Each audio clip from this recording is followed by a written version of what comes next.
MTA International, reaching the corners of the earth.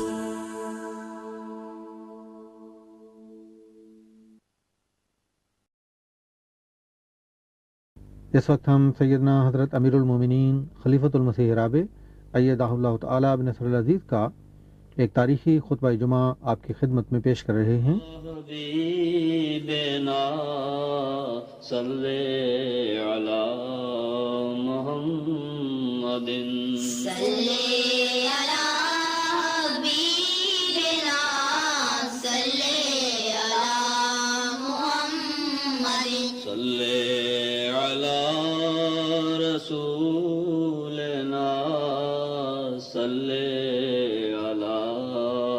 محمد صلی علی رسولنا صلی علی محمد صلی علی محمد صلی علی محمد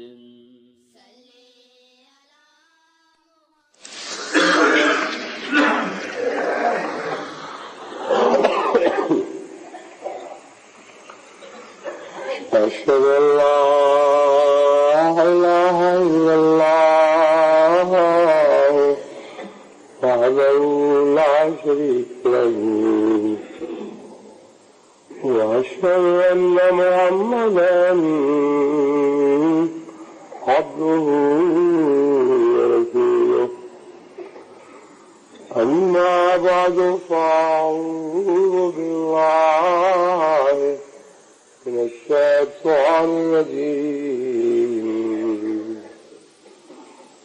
بسم الله الرحمن الرحيم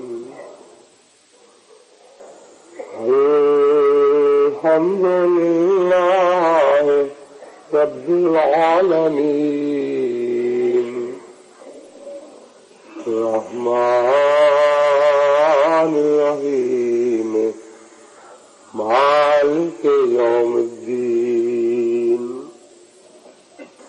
إياك نعبد وإياك نستعين اهدنا الصراط المستقيم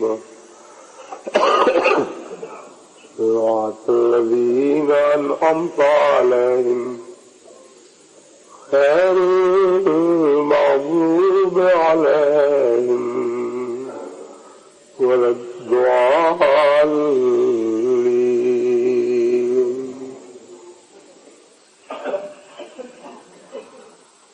جلسہ سالانہ جو 100 سالہ جلسہ سالانہ ہونے کے لحاظ سے غیر معمولی اہمیت رکھتا تھا، خدا کے فضل سے بخیر و خوبی اختتام پذیر ہوا،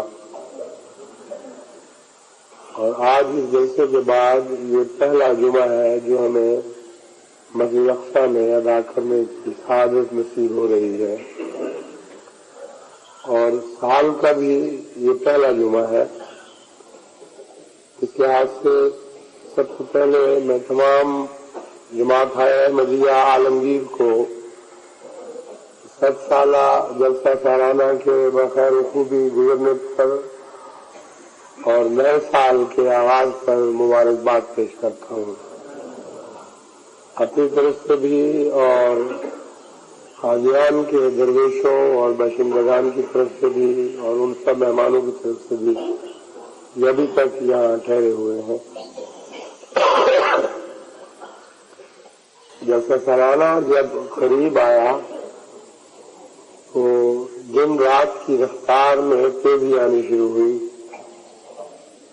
اور یہ لگتا تھا کہ اچانک دن رات کے چکر کو کسی نے لٹو کی طرح گھما دیا ہے، اور دن گھنٹوں میں گزرنے لگے، اور جب ہوش آئی تو جلسہ پیچھے رہ چکا تھا، اور تمام ذمہ داریاں اللہ تعالیٰ کے فضل کے ساتھ ادا ہو چکی تھی۔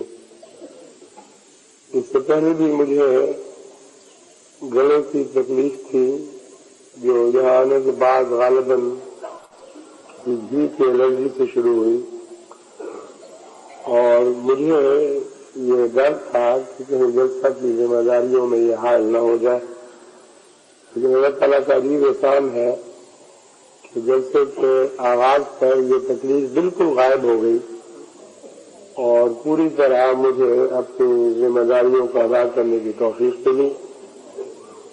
جلسے کے بعد پھر اثر نو یہ تکلیف واپس آئی تو مجھے خیال آیا کہ اللہ تعالیٰ بعض اوقات اپنے عاجز بندوں سے اعجازی سلوک فرماتا ہے، لیکن بشریت کے تقاضوں سے وہ بالا نہیں ہوتے۔ بس وہ اعجازی دور تھا جو گزر گیا، اب میرے بشری تقاضوں کی بیماری ہے جس سے مجھے پھر آپ پکڑا ہے، لیکن اللہ کے فضل سے پہلے کی نسبت طبیعت بہتر ہے۔ کل مجھے انشاءاللہ دہلی جانا ہوگا، پرسوں وہاں ایک اہم بین الاقوامی مجلس سے خطاب ہے۔ رہنمائی جماعت سے گزارش ہے کہ وہ دعا کریں، اللہ تعالیٰ اس اہم ذمہ داری کو بھی جیسے پہلے اس نے عمدگی سے نبھانے کی توفیق عطا فرمائی ہے، اس ذمہ داری کو بھی اسی طرح اپنے خاص فضل کے ساتھ عمدگی کے ساتھ نبھانے کی توفیق عطا فرمائے اور ایسی باتیں کرنے کی توفیق عطا فرمائے جس کے نتیجے میں دنیا کو کچھ فائدہ پہنچے، محض منہ کی باتیں نہ ہوں بلکہ ایسی باتیں ہوں جو دل سے نکلیں اور دل پر اثر کرنے والی ہوں، جن کے نتیجے میں خیالات میں بھی تبدیلیاں ہوں اور دلوں میں بھی تبدیلیاں پیدا ہوں، کیونکہ یہ دنیا جس دور میں سے گزر رہی ہے اس میں سب فطور خیالات اور دلوں کا فطور ہے۔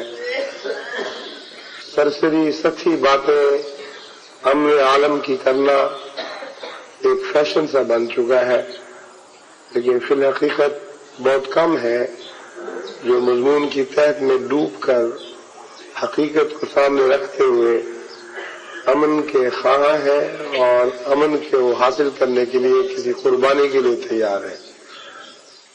چونکہ میرا مضمون امن عالم سے تعلق رکھتا ہے، اس لیے میں سب احباب جماعت سے درخواست کرتا ہوں کہ ایسے رنگ میں اس مضمون کو ادا کرنے کی توفیق ملے کہ وہ لوگ جو عموماً سطحی باتوں کے عادی ہیں ان کی نظر بھی گہری اترے، مسائل کی تہہ تک پہنچے اور اپنے ماحول اور گرد و پیش میں بیداری پیدا کرنے کی کوشش کریں۔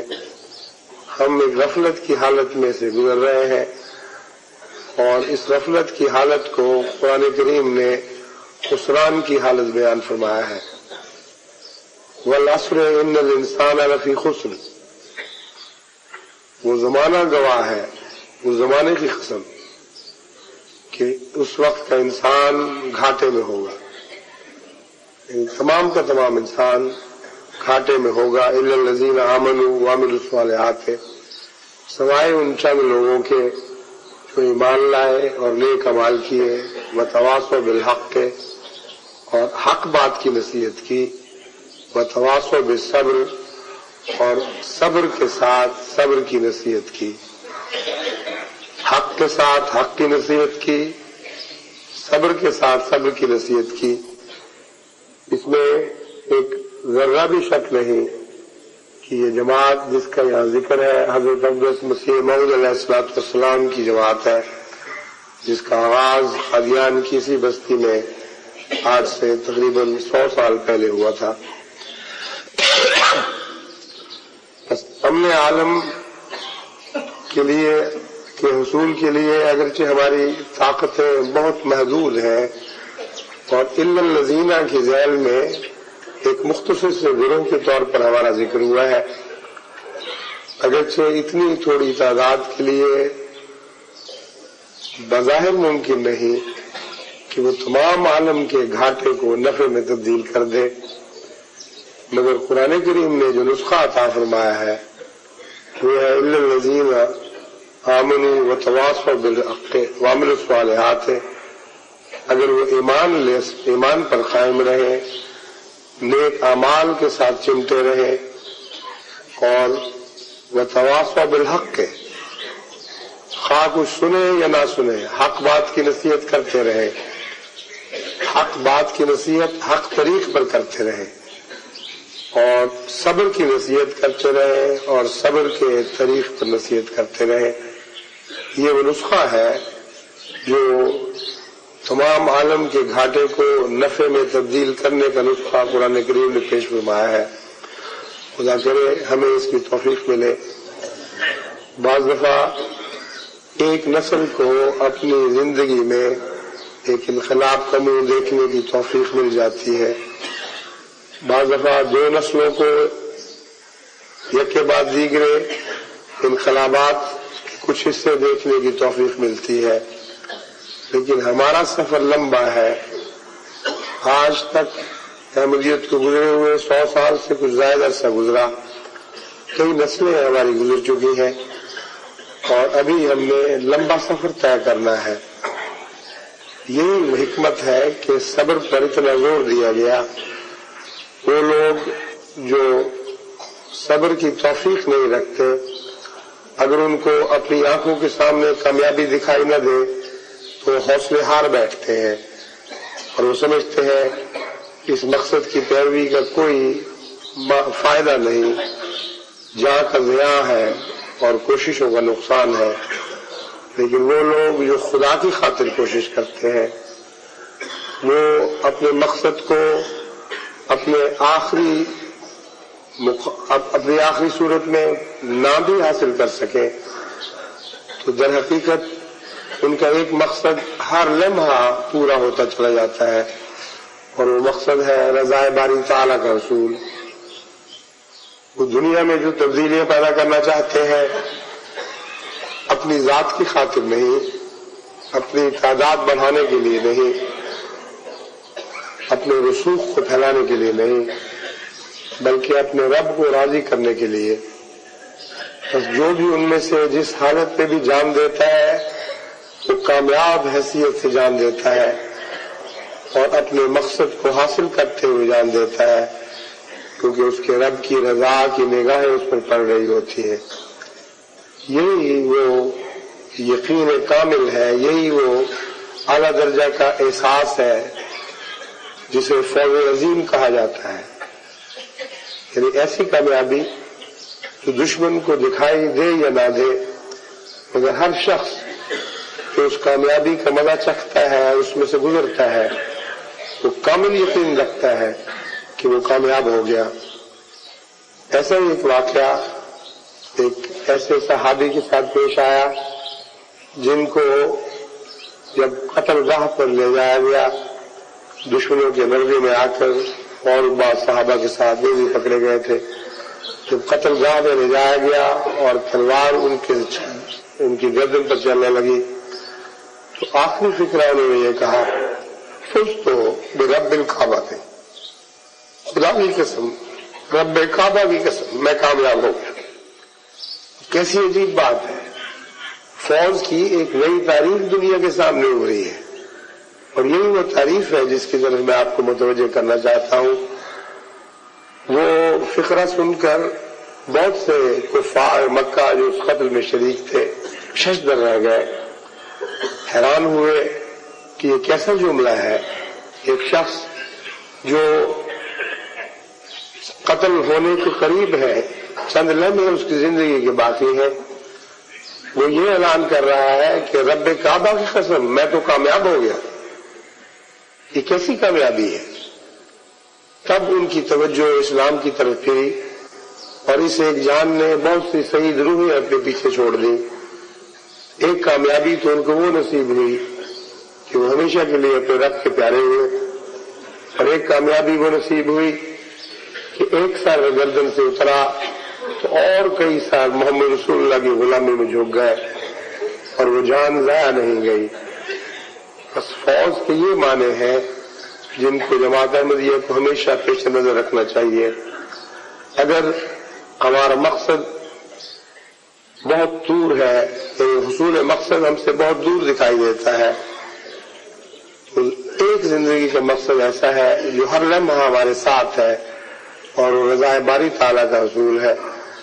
اگر ہم خود اپنے نفس میں مطمئن ہو جائیں کہ ہمیں رضا باری تعالیٰ حاصل ہو رہی ہے اور ہم پر اس کے پیار کی نگاہیں پڑ رہی ہیں، تو سب سے بڑی کامیابی یہی ہے، اس سے بڑی اور کوئی کامیابی نہیں. جلسہ سالانہ سے متعلق چند مختصر باتیں میں جماعت احمدیہ عالمگیر کے سامنے رکھنا چاہتا ہوں. وہ پہلی بار جلسے کے بعد یہ خطبہ سن رہی ہے، اس لیے ان کو توقع ہوگی کہ قادیان سے متعلق اور جلسے سے متعلق میں اپنے کچھ تاثرات بیان کروں. یہ مضمون بہت مشکل ہے کیونکہ جو دل کی کیفیات تھیں اور ہیں ان کا بیان ممکن نہیں ہے. ایک عجیب خواب کسی دنیا سے ہم نکل کر آئے ہیں. جو مناظر ہم نے جلسے میں عشق اور محبت اور اللہ تعالیٰ کے رضا کے حصول کے خاطر فدائیت کے نظارے دیکھے، تمام دنیا سے آئے ہوئے محمد مصطفیٰ صلی اللہ علیہ وسلم کے پروانے اس بستی میں بہت تکلیفیں اٹھا کر جمع ہوئے. ہندوستان کے کونے کونے سے اس کثرت سے احباب جماعت یہاں تشریف لائے کہ آج تک 100 سالہ تاریخ میں کبھی ان جگہوں سے اس کثرت سے احباب جماعت جلسہ سالانہ میں شریک نہیں ہوئے. بہت سے ایسے علاقے ہیں جہاں بھاری اکثریت غربت کا شکار ہے اور اتنی غربت کا شکار ہے کہ ان کے لیے دو طرف کے سادہ ریل کے تیسرے درجے کے کرائے اکٹھا کرنا بھی ممکن نہیں تھا. اللہ بہتر جانتا ہے اس طرح انہوں نے قرض اٹھائے یا اور کسی صاحب دل آدمی نے ان کی ضرورت کو محسوس کر کے ان کی مدد کی. مگر میں نے جو کثرت سے نگاہ ڈالی، بھاری اکثریت ایسی تھی جو غربا کی تھی مگر دل کے غنی تھے. حضرت اقدس محمد مصطفیٰ صلی اللہ علیہ وسلم کی یہ تعریف ان پر صادق آتی تھی کہ الغنا غنى النفس ہے. سنو، غنا یعنی امیری اور تمنگری اصل میں دل کی امیری اور تمنگری ہوا کرتی ہے. وہ دنیا کی تمناؤں سے بے نیاز اس بستی میں آ پہنچے جہاں ان کو سکون ملنا تھا، جس کی راہ وہ بڑی مدت سے دیکھ رہے تھے.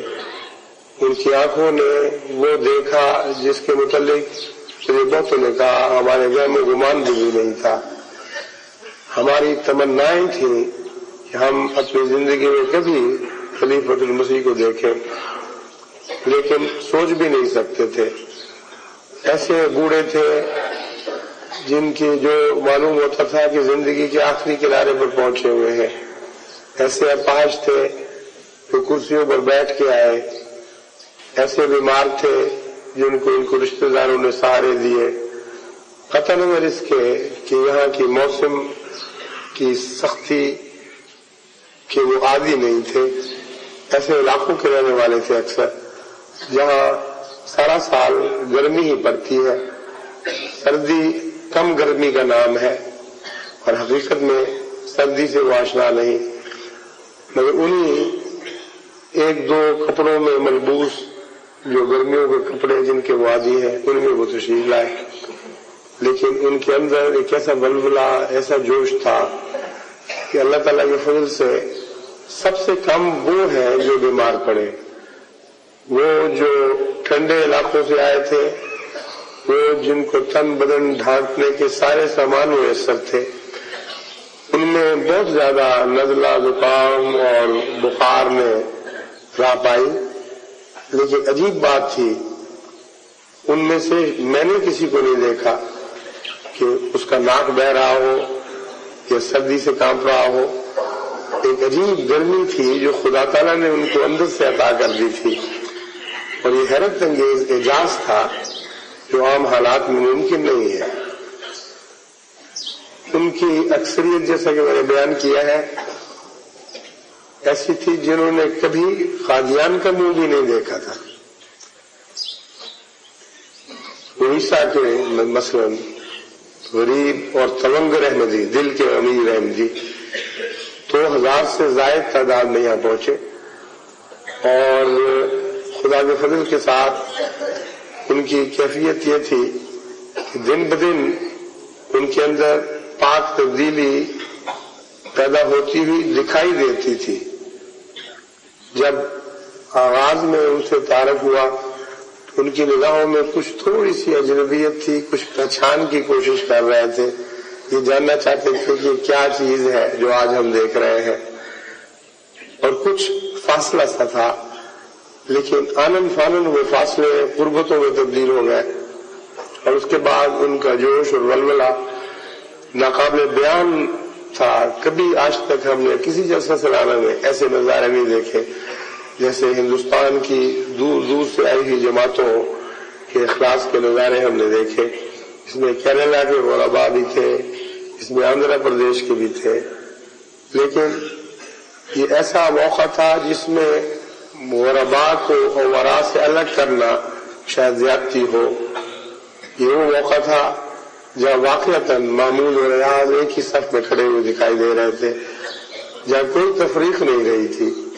سارے دل کے امیر دکھائی دیتے تھے, سارے حضرت محمد مصطفیٰ صلی اللہ علیہ وآلہ وسلم اور آپ کے اس غلام کامل کی شہدائی دکھائی دیتے تھے جس نے قادیان کی بستی میں جنم لیا اور اللہ تعالیٰ کے فضل سے تمام دنیا میں اس کے دل سے نور کے سوتے پھوٹے. بس یہ وہ نظارے ہیں جن کو بیان کی مجھ میں طاقت نہیں ہے. شاید ویڈیو والوں نے کچھ ریکارڈ کیے ہوں, لیکن حقیقت یہ ہے کہ جو اس فضا میں دم لے رہے تھے, جنہوں نے ان کے جذبے ان کے ولولے دیکھے, وہ کسی طرح بھی بیان کی حد میں نہیں آ سکتے. اللہ تعالیٰ یہ بہتر جانتا ہے کہ ان لوگوں نے کیا پایا اور کیا لے کر لوٹے, مگر میں یہ یقین رکھتا ہوں اور اس میں مجھے ذرا بھی شک نہیں کہ خدا کے فضل سے وہ اگر پہلے کسی لحاظ سے کمزور بھی تھے تو یہاں سے مالا مال ہو کر لوٹتے ہیں اور کسی چیز کی کوئی کمی انہوں نے محسوس نہیں کی.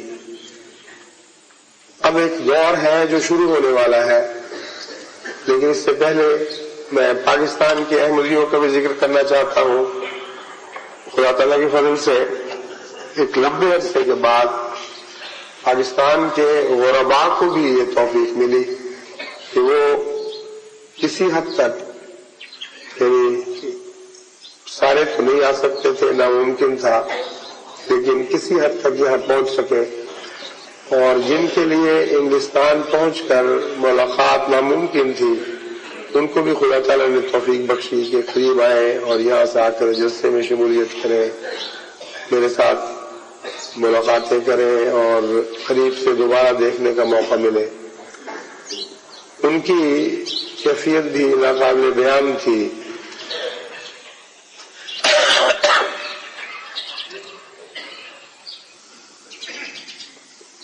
اکثر یہ صورتحال تھی کہ میرے ضبط کا بڑا سخت امتحان تھا.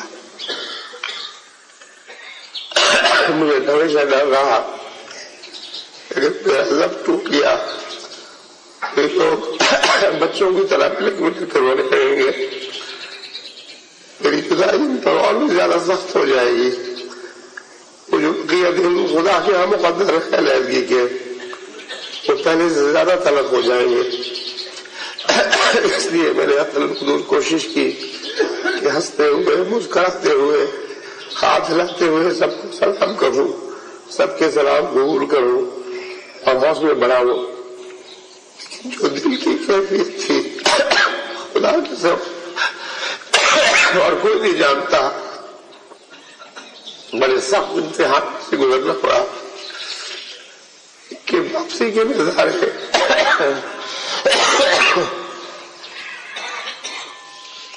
ان کے آنے کے نظارے بھی عجیب تھے، ان کی واپسی کے نظارے بھی عجیب تھے۔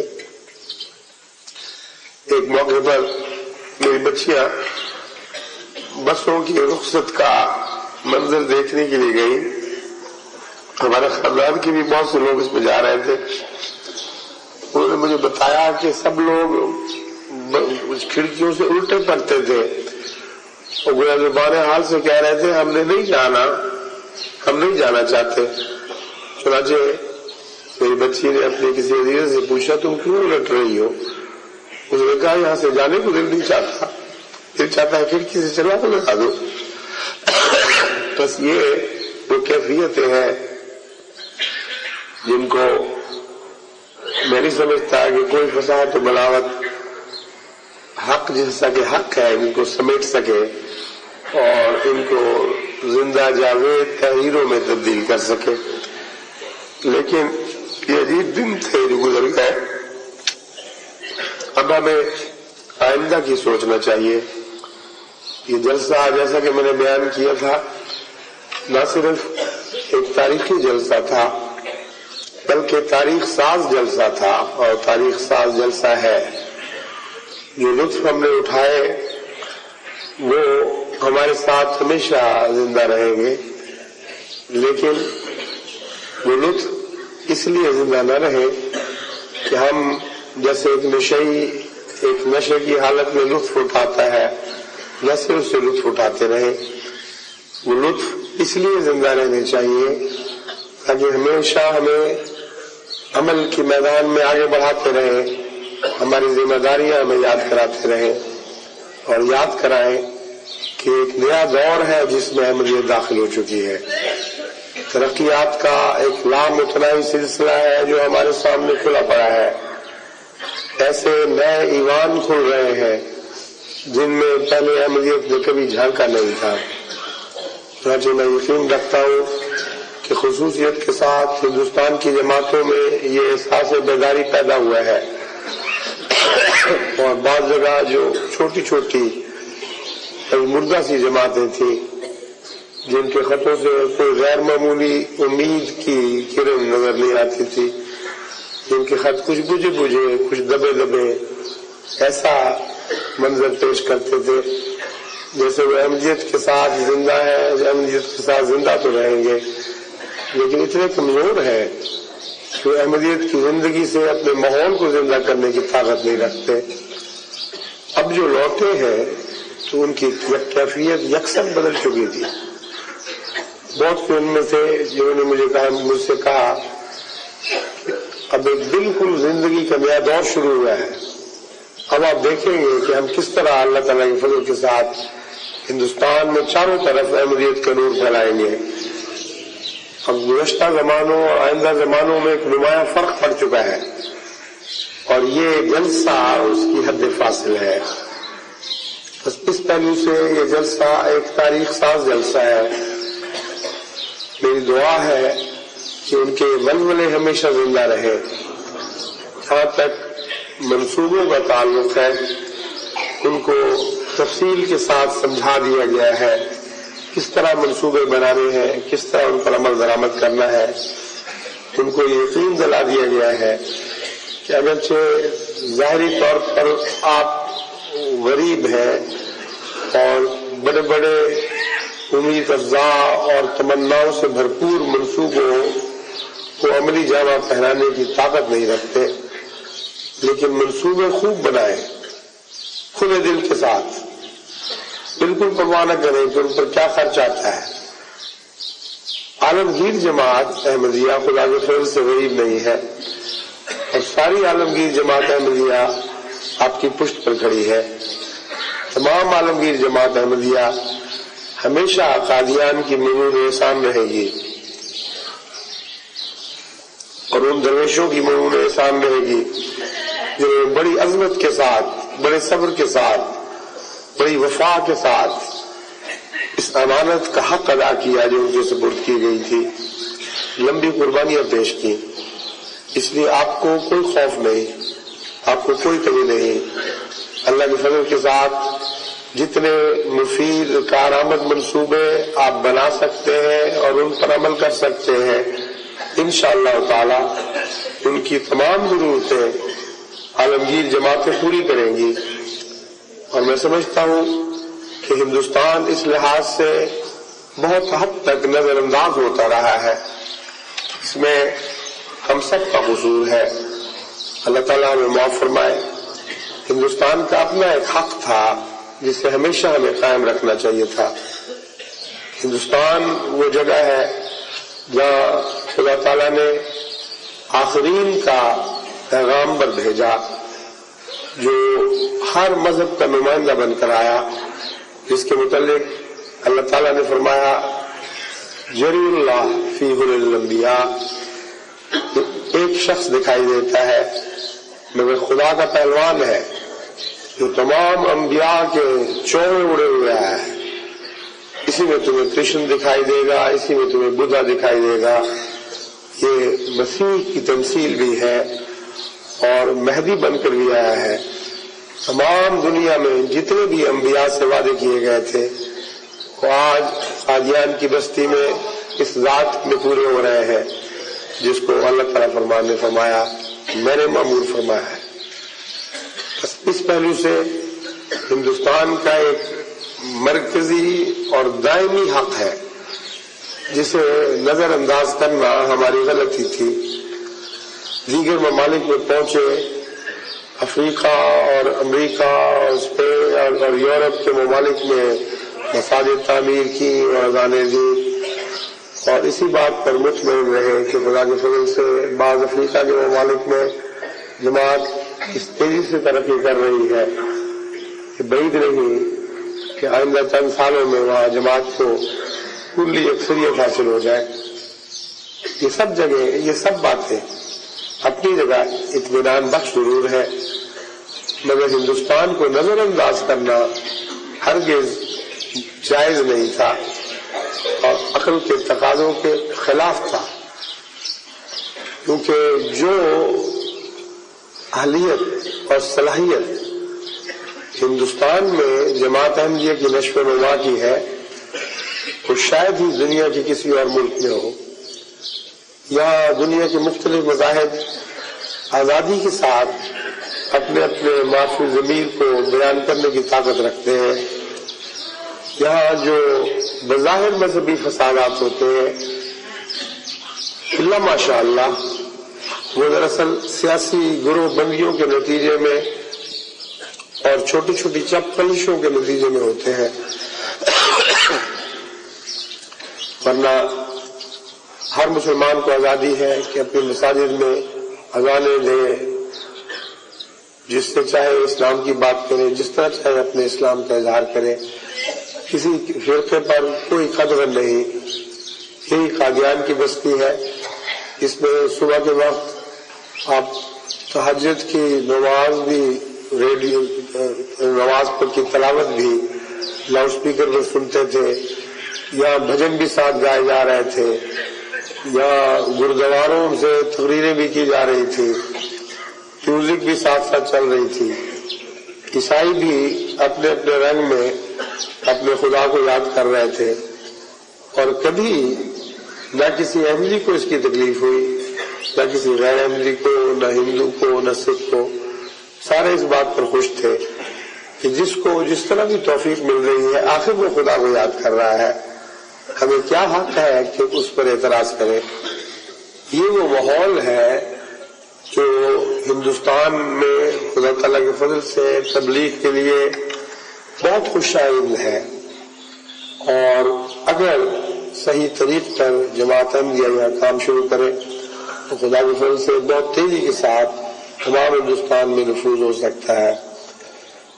یہاں جو مسلمان لیڈرشپ ہے بدقسمتی سے وہ اتنی کمزور ہو چکی ہے کہ باوجود اس کے کہ مسلمان 10 کروڑ یا شاید اس سے بھی زائد ہے، یوں لگتا ہے کہ جیسے بے سر کا جسم ہے جو بظاہر زندہ رہ رہا ہے لیکن اس میں یکجہتی نہیں ہے۔ جیسے ایک سر سے اعضاء میں یکجہتی پیدا ہوتی ہے، جیسے دماغ انگلیوں کے پوروں تک اثر دکھاتا ہے اور سارا جسم ایک جان ہو کر رہتا ہے. ایسی کیفیت ہندوستان کے مسلمانوں میں دکھائی نہیں دیتی. اس پہلو سے جماعت احمدیہ کے لیے اور بھی ضروری ہے کہ وہ مسلمانوں کی رہنمائی کرے اور ان کو وہ سر مہیا کرے جو آسمان سے ان کے لیے نازل ہوا ہے، یعنی مہدی اور مسیح کا سر، جس کے بغیر نہ ان کو زندگی کے سلیقے آئیں گے، نہ ان کو دنیا میں پنپنے کے ڈھنگ آئیں گے. جس حال میں یہ بنصیب لیڈرشپ کے غلط رہنمائی کے نتیجے میں بار بار دکھ اٹھا رہے ہیں اور بے شمار تکلیفوں کے دور میں سے گزر رہے ہیں، یہاں تک کہ ایسی ٹنل ہے جس کی پہلی طرف کوئی روشنی دکھائی نہیں دیتی. اس ساری صورتحال کو درست کرنے کی صلاحیت احمدیت میں ہے اور احمدیت پر یہ ذمہ داری عائد ہوتی ہے. اس پہلو سے بھی ہمیں ہندوستان کی طرف غیر معمولی توجہ کی ضرورت ہے.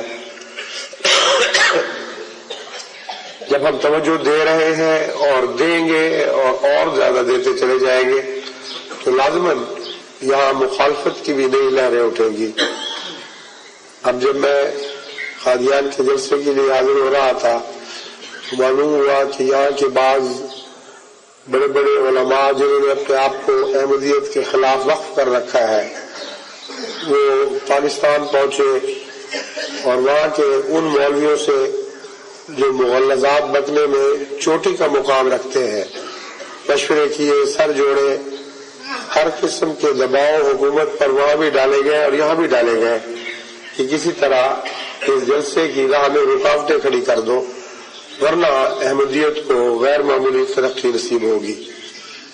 لیکن خدا تعالیٰ نے ان کے سب ارادوں کو ناکام کر دیا.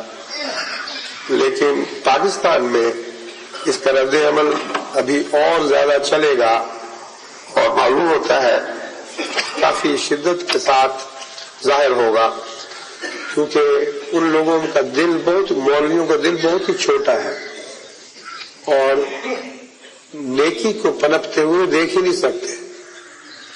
یہ عجیب بیماری ہے کہ اسلام کے نمائندہ ہے لیکن بدیوں کو پنپتے ہوئے دیکھتے ہیں، ان کو کوئی تکلیف نہیں ہوتی.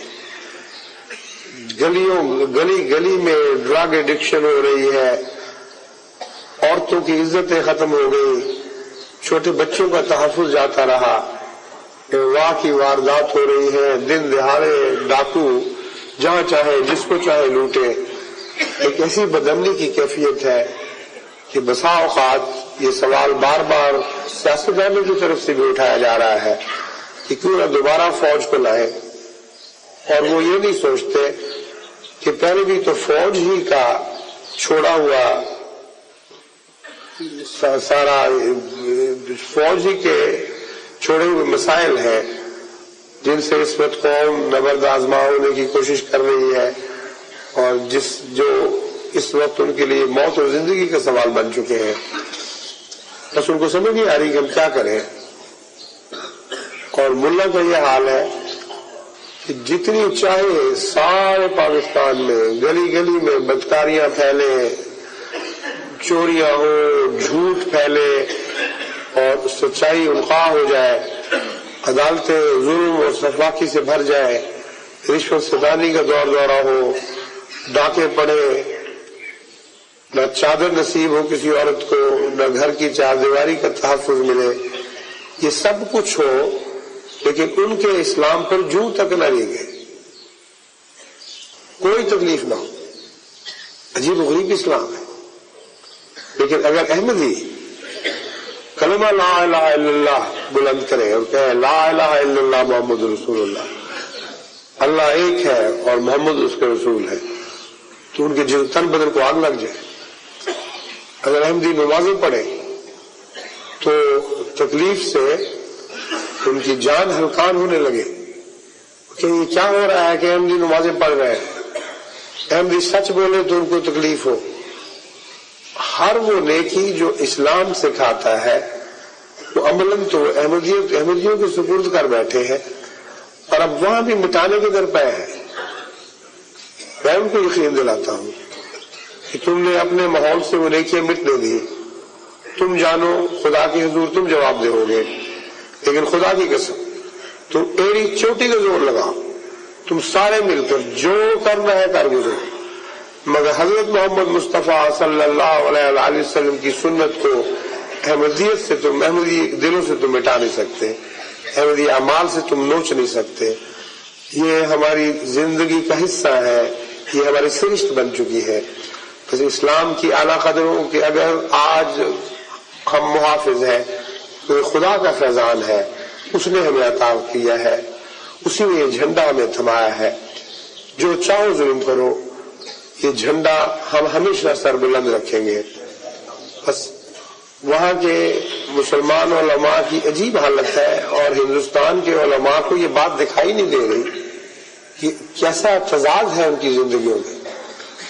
بدیوں سے گلیاں بھر جائیں اور ان کے اسلام کو کوئی تکلیف نہ ہو، اور ربوہ میں لوگ درود پڑھتے ہوئے صبح، چھوٹے چھوٹے بچے درود پڑھتے ہوئے لوگوں کو جگائیں، ایسی آگ بھڑک اٹھے کہ بچوں کے خلاف عدالتوں میں، تھانوں میں پرچے ہو جائیں، ان کو گھسیٹ کر قیدوں میں ڈالا جائے اور ان کے خلاف مقدمے چلائے جائیں۔ یہ کیا کیا انہوں نے؟ ان معصوم بچوں نے کیا جرم کیا تھا؟ جرم یہ لکھوایا جاتا ہے کہ ایسے بدبخت لوگ ہیں کہ صبح نماز کے وقت لا الہ الا اللہ محمد رسول اللہ پڑھتے ہوئے، محمد رسول اللہ پر درود بھیجتے ہوئے ربوہ کی گلیوں میں پھر رہے تھے اور لوگوں کو نماز کے لیے جگا رہے تھے۔ جب عقلیں ماری جائیں، جب دلوں پر قفل پڑ جائے تو یہ سادہ سامنے دکھائی دینے والی باتیں، روز روشن کی طرح ظاہر باتیں بھی اندھوں کو دکھائی نہیں دیتی۔ اسی کا نام قرآن کریم نے دل کا اندھا پن رکھا ہے۔ جب دل اندھے ہو جائے پھر اس کا کوئی علاج نہیں ہے۔ آنکھیں جو دیکھتی ہیں دل ان کو قبول نہیں کرتے، دلوں تک وہ پیغام پہنچتا نہیں ہے۔ بس یہ حالت ہے پاکستان میں اس وقت، اور اب جبکہ احمدیت کو اس جلسہ سالانہ کے بعد خدا تعالیٰ کے فضل سے بڑی بڑی نئی کامیابیاں عطا ہونے کو ہے، اور دشمن محسوس کر رہا ہے کہ جلسہ یقیناً تاریخ ساز ہے، تو اور زیادہ بھڑک اٹھیں گے، اور زیادہ منصوبے بنائیں گے۔ بس تمام عالمگیر جماعتوں کو ہندوستان کے مظلوم احمدیوں کے لیے دعا کرنی چاہیے، جس طرح اب تک اللہ تعالیٰ نے ان کو ثبات قدم عطا فرمایا۔ وہ جیلوں میں گئے، معصوموں پر پھانسی کے پھندے ڈالنے کی کوشش کی گئی، لمبا عرصے تک انتہائی دکھوں اور تکلیفوں میں اپنے خاندانوں سے الگ رہ کر محض للہ ایک زندانی کی کیفیت میں زندگی گزار رہے ہیں۔ ان کو اپنی دعاؤں میں یاد رکھے، اور باقیوں کو بھی کہ ان کو بھی خدا حوصلہ دے اور ہر امتحان سے کامیابی سے گزار دے۔ اور سب سے بڑی دعا یہ کرے کہ اللہ تعالیٰ اب یہ ابتلا کے دن بدل کر انہیں پاکستان کے لیے بھی عظیم جزا کے دن بنا دے۔ ساری دنیا میں ہمیں جو خدا تعالیٰ جزا عطا فرما رہا ہے، میں سمجھتا ہوں اس میں پاکستان کے احمدیوں کی قربانیوں کا ایک بڑا بھاری دخل ہے۔ ان کی تکلیفیں ہیں جو دعا بن کر اٹھتی ہیں اور رحمت بن کر ساری دنیا میں احمدیوں کو برس رہی ہے، لیکن یہ نہیں ہو سکتا کہ وہ ہمیشہ تکلیفیں ہی اٹھاتے رہے اور قربانیاں ہی دیتے چلے جائیں اور تمام دنیا کی احمدی جماعتیں ان کا فیض پاتی رہیں۔ یہ خدا کی تقدیر نہیں ہے، یہ عارضی قصے ہیں۔ مجھے یقین ہے کہ دن بدلیں گے اور بہرحال بدلیں گے، لیکن کب بدلیں گے اللہ تعالیٰ بہتر جانتا ہے۔ جب تک نہ بدلیں ہمیں ان کے لیے استقامت کی دعا کرنی چاہیے، اور دعا کرنی چاہیے کہ اللہ تعالیٰ باقی دنیا کی جماعتوں کو بھی اس برکتوں کے دور میں حتی المقدور فائدہ اٹھانے کی توفیق عطا فرمائے۔ خدا تعالیٰ نے جو راہیں ہم پر آسان کر دی ہیں، اگر ہم ان پر پوری رفتار سے دوڑنا نہ شروع کریں گے ہم ناشکرے بندے بنیں گے۔ اس لیے ہندوستان کی جماعتیں ہوں یا انگلستان کی یا یورپ اور امریکہ کی دوسری جماعتیں اور افریقہ، وہ ممالک جن میں خدا کے فضل سے احمدیت بڑی تیزی سے ترقی کر رہی ہے، آپ سب کے لیے میرے دو پیغام ہیں۔ سب سے پہلے پاکستان کے احمدیوں کو اپنی دعاؤں میں خصوصیت سے یاد رکھیں، کیونکہ آپ کی کامیابیوں کے بدلے ان مظلوم احمدیوں سے اتارے جائیں گے اور اس کے لیے منصوبے بنائے جا رہے ہیں۔ لیکن میں یہ جانتا ہوں کہ قرآن کریم کا یہ بیان اللہ تعالیٰ کی طرف جو قرآن کریم نے اللہ تعالیٰ کی طرف جو عادت منسوخ فرمائی ہے وہ بہرحال سچی ثابت ہوگی۔ مکروا ومکر اللہ واللہ خیر الماکرین انہم یکیدون کیدا واکید کیدا فمہل الکافرین امہلہم رویدا۔ یہ دو مختلف آیات ہیں جن میں ایک ہی مضمون کو مختلف رنگ میں بیان فرمایا گیا ہے۔ پہلی آیت میں فرمایا کہ یہ لوگ ہر وقت سچائی کے خلاف مکر میں مصروف ہیں اور میرے بندوں کو مکر آتا نہیں، تو کیسے ان کے مکر کا جواب دیا جائے؟ فرمایا مکر اللہ، یہ نہیں فرمایا مکر المومنون۔ اللہ مکر کرتا ہے لیکن مکر میں ایک بدی کا پہلو بھی پایا جاتا ہے۔ فرمایا واللہ خیر الماکرین، اللہ کے مکر میں شر کا پہلو نہیں بلکہ سارے بھلائی کے پہلو ہیں، اور خیر الماکرین کا مطلب یہ بھی ہے کہ اللہ کا مکر غالب آنے والا مکر ہے، اس میں کوئی دوسرا مکر غالب نہیں آتا۔ تو اللہ تعالیٰ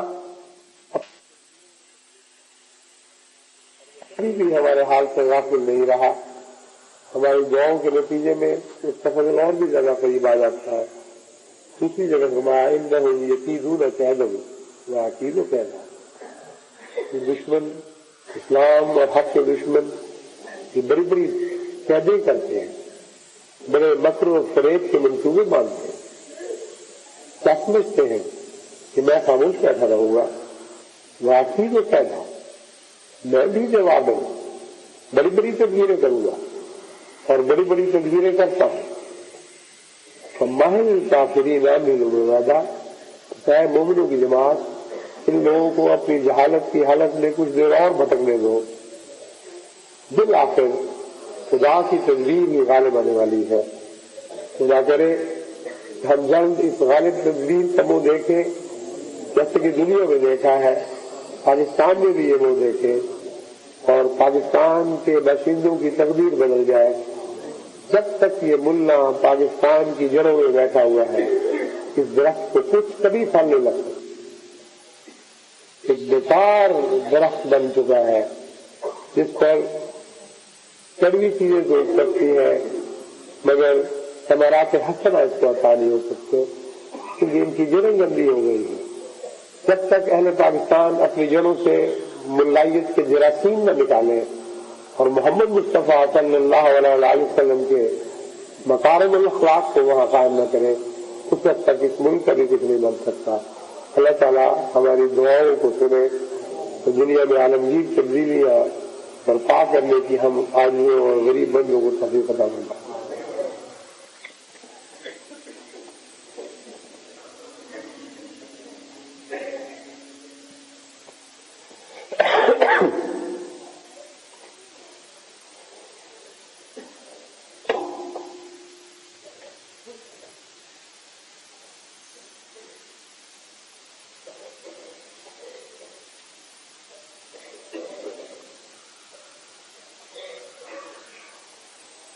الحمد لله نحمده ونستعينه ونستغفره ونؤمن به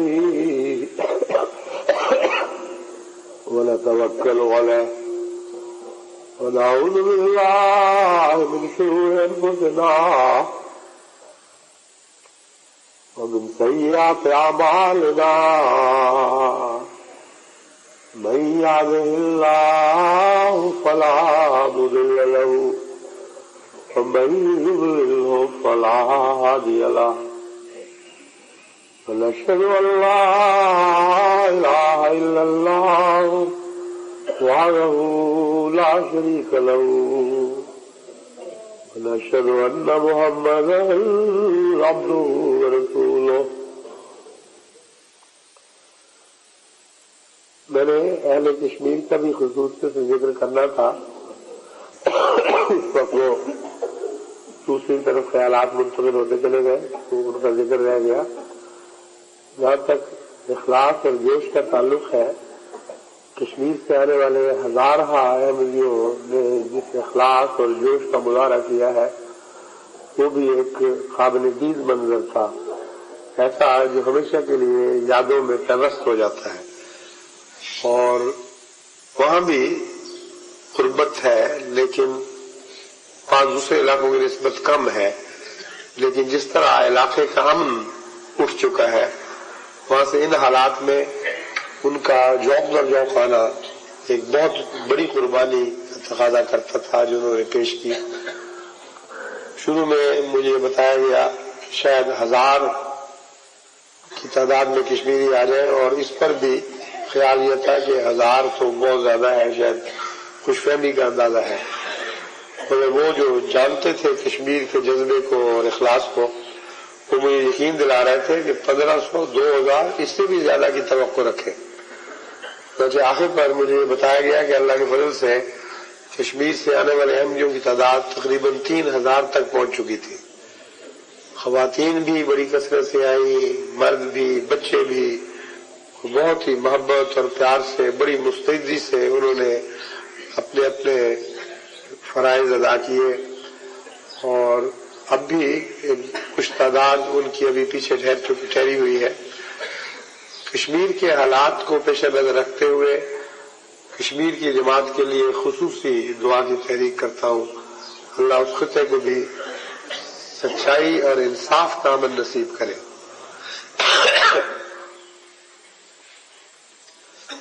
عباد اللہ رحمکم اللہ،